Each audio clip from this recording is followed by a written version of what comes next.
Your boy Ajax here, telling you how real it is that the new Naruto Gaiden chapter was just spot on. It was so spot on. You know, even from the beginning, like back when they announced that they were doing a miniseries for Boruto or Naruto Gaiden, whatever it's called right now, because let's face it, Boruto is not the main character in this story. We've seen him on the sidelines for most of the time. This thing needs to be called Sarada Gaiden or Naruto Gaiden or whatever, but Back when they announced it, I was honestly having skepticism about it, because it's like, how do you go from like Dragon Ball Z level fighting, like with Kaguya and all those other characters, to something more like, I don't know, like back like part 1 Naruto? Like how do you go from that to something a lot smaller? But Kishimoto did it. I'm really interested in the new manga right now, especially with this chapter. One thing I am not interested in is Chocho,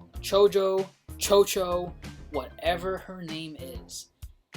It's just the context that she's placed in within the chapter.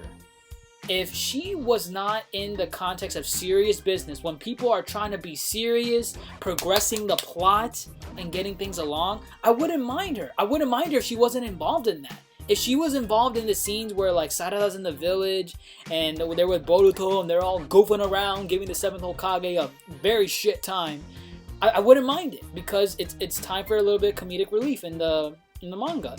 But you don't take a piece of that comedic relief and put it into something that's serious.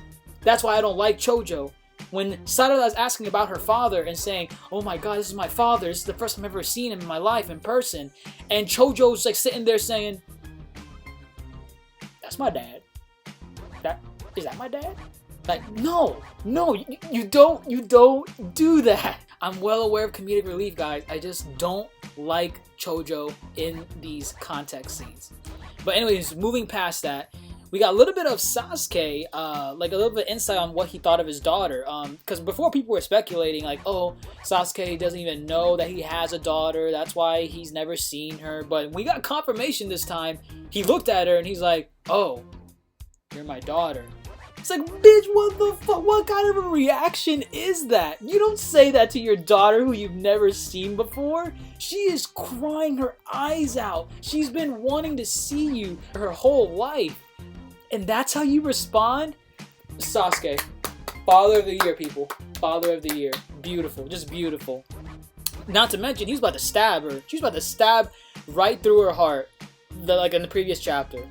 Sasuke, still being a dick, not giving her any shit, saying, "Oh, you don't belong here," shooing her out the door, whatever. And we finally got a little bit of insight also on the new antagonist for this series. I don't know if it's the main antagonist as of yet, but he's already repping up his his thing. Like he's got his whole like Sharingans all over his arm and stuff, similar to Danzo. And he's even got more on his head. Oh my god, it looks so disgusting. Oh my god, but you know he means business, man. Oh my god, I can't even imagine what he can do with that many Sharingans all over your body. I don't even know who the character is. Not to mention, the biggest point in this chapter was him announcing, I think his name is Shin. Shin. I believe Shin is the weird-looking guy that we first saw as like attacking Sasuke. I could be wrong with that. Please correct me if I'm wrong. But the big thing is resurrection of the Akatsuki. Oh boy. Now some people are gonna obviously say, "Oh, we're going back to the Akatsuki. Kishi's recycling some BS." But guys, come on. You have to admit, the Akatsuki was by far one of the better points in Shippuden.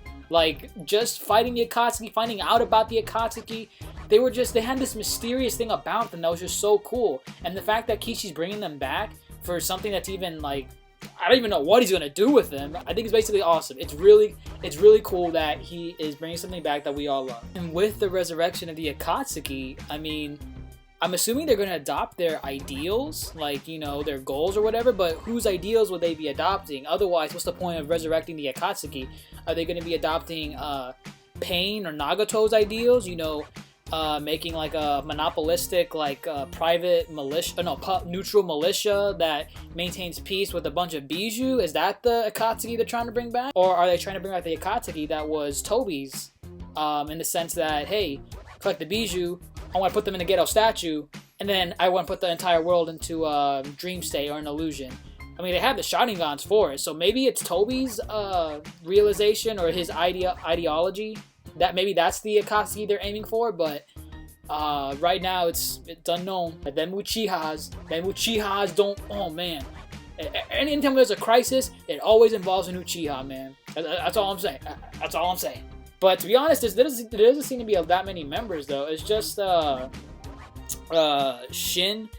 I forget which one is Shin. I'm assuming Shin is the weird-looking guy that's the henchman, whatever. And it looks like a clones of Shins. I mean, I guess that's a threat a little bit, but I don't know. I don't know. This whole thing screams Orochimaru with his experimentations and shit. I don't know. I'm thinking maybe Orochimaru has something to do with this because we need to know where this guy is. Like, you do not have such a criminal record like Orochimaru and just walk away just because you say you helped minusculely save the entire shinobi world. Like, no, I'm sorry, that doesn't happen. And then the chapter, of course, picks up with Shin and the other Sharingan weird fucker coming in and doing, you know, usual business, you know, attacking Naruto and whatever. And then I don't know if this was purposeful, but it was something pretty interesting. The guy, whoever that guy is, he's coming in at Sasuke. And Sasuke, I mean, it's really cool. Sasuke, I think Sasuke's gonna kick his ass. Maybe, I don't know. But I want him to kick his ass. I want to see what adult Sasuke can do. But I'm noticing that the guy is smiling as Sasuke's approaching him. So, what does that mean? Does he think he could take Sasuke? Does he have a thing up his sleeve? Is he gonna, you know, do a full, like, woof, look at all my Sharingans, baby, yeah! It was a really good chapter, progressed a lot. We got some insight on the overall plot of what the antagonists are trying to do, and we got a little bit of development with Sasuke and his daughter regarding, you know, I want nothing to do with you, go away. At least that's the face he's putting up. Put your thoughts in the comments below. I really want to see what you guys have to say about the chapter or what you think is going to go on. Also, who like the main antagonist is. You know, discuss. I love discussions. But anyways, yeah, leave a like. I would greatly appreciate it. And if you haven't subscribed, if you can do so as well, oh, I would love you forever. And as always, stay beautiful.